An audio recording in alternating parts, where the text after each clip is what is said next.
नमस्कार, मेरो नाम गीता पौडेली, महेन्द्र माध्यमिक विद्यालयको विद्यालय कर्मचारी।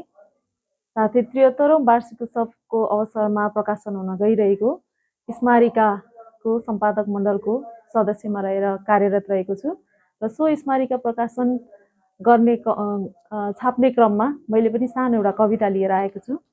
कविताको शीर्षक छ शिक्षा तिमी आऊ।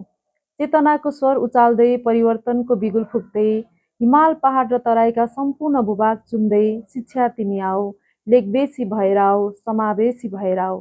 हेर त ऊ त्यो पारी खोलाको बगरमा गिटी कुट्नेहरूलाई, चिसो छिडीमा रात बिताउन विवशहरूलाई, अनि बाधा आङ ढाकेर होटलमा भाँडा माझ्नेहरूलाई, के तिमीसँगै हिँड्ने रम्ने रहर छैन होला तिनलाई? त्यसैले हुनेलाई पनि लिएर आऊ, केही नहुनेलाई पनि लिएर आऊ।